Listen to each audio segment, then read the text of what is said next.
You're listening to Disruptive FM, the culture of business, with your host, Geoffrey Cologne. Sponsored by Branding Strategy Insider. DFM Daily. I'm Geoffrey Cologne, live in Seattle. Cut digital ad spend and grow your business?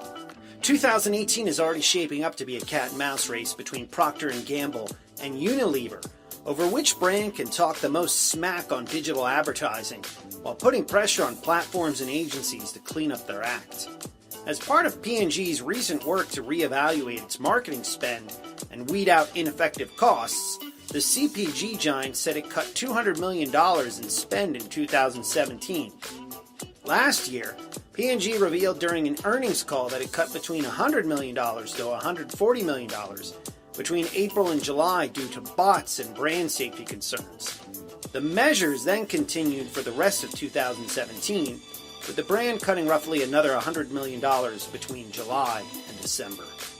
P&G's $200 million digital cut were reinvested into areas with media reach, including television, audio, and e-commerce.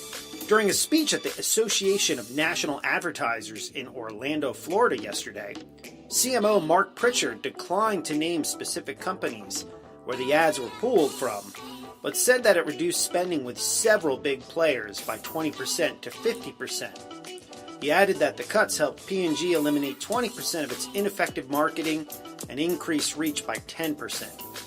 Pritchard said that the brand's year-old mandate asking for all partners to clean up shady and murky practices is working.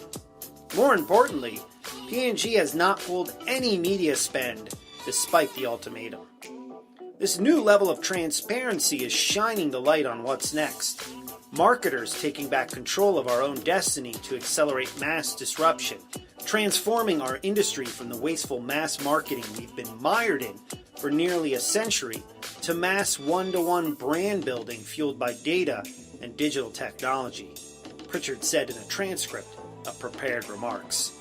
Pritchard's remarks come only 2 weeks after Unilever marketing chief Keith Weed made similar remarks at the Interactive Advertising Bureau's annual leadership meeting in Palm Desert, California. Indeed, it seems like CPG CMOs who control some of the world's biggest budgets are the folks that the advertising industry has deemed important in putting pressure on platforms, ad tech vendors, and agencies.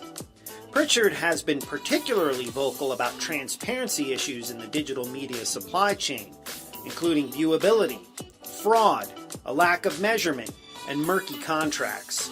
Collectively, those efforts are 90% complete, Pritchard said.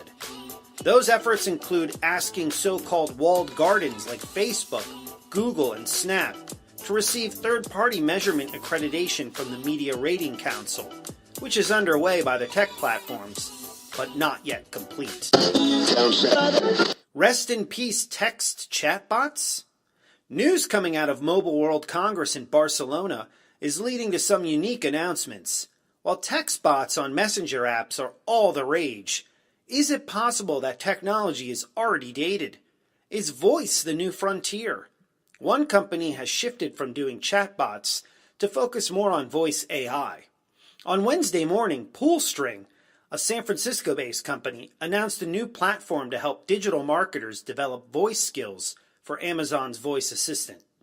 The platform, Converse, makes it easier for brands to design, prototype, and publish their own chatbots in a way that CEO Oren Jacob said is similar to how photographers might use Adobe Photoshop. While many bots up until now have had varying degrees of use, Converse's voice AI is meant to help copywriters personalize it with different voices and speech patterns. These skills might soon enable your fridge to talk with a little bit more zest. Liberty Media to own Pandora, iHeartMedia, and SiriusXM? Last week, Liberty Media swooped in as a potential white knight for iHeartMedia to help the biggest U.S. radio broadcaster ease its debt of more than $20 billion. The company would sponsor the broadcaster through a Chapter 11 bankruptcy in exchange for a 40% stake. That would give Liberty Media a stake in traditional satellite and online radio. On an earnings call Thursday, Liberty Media Chief Executive Officer Greg Maffei cited substantial synergies between the ailing iHeart and two other Liberty investments, the majority-owned satellite radio giant SiriusXM and Pandora Media, the online music company where Liberty took a minority position last year. Sirius could help iHeart protect its position in FM radio in cars. Sirius comes installed in many cars. And Maffei also sees opportunities to cross-promote personalities at the two companies. Howard Stern is the biggest name at SiriusXM, while iHeart has a deal with syndicated radio personality Elvis Duran, among others. iHeart and Pandora, meanwhile, could share advertising technology and sales forces. Consolidation probably won't happen anytime soon, though working with Pandora and Sirius could help iHeart's struggling radio stations to adapt. Analysts speculate iHeart to file for bankruptcy in the near term. A program disclaimer note, Microsoft is my employer. Thank you for listening to Disruptive FM Daily. I'm Geoffrey Cologne. Read more at brandingstrategyinsider.com, our sponsor for this skill. DFM Daily is produced by Feelr Media in Los Angeles. Make sure to tell others who work in the fields of marketing and advertising to enable our skill on their Amazon Echo, Echo Dot, Echo Plus, Echo Show, Echo Spot, or Echo Look. Subscribe and listen to the bi-monthly episodic Disruptive FM radio show on iTunes, Google Play, Spreaker, Stitcher, TuneIn, iHeartRadio, YouTube, and Spotify. The Disruptive FM radio show is brought to you by Microsoft, Branding Strategy Insider, and Nimbly Insights. This is DFM Daily.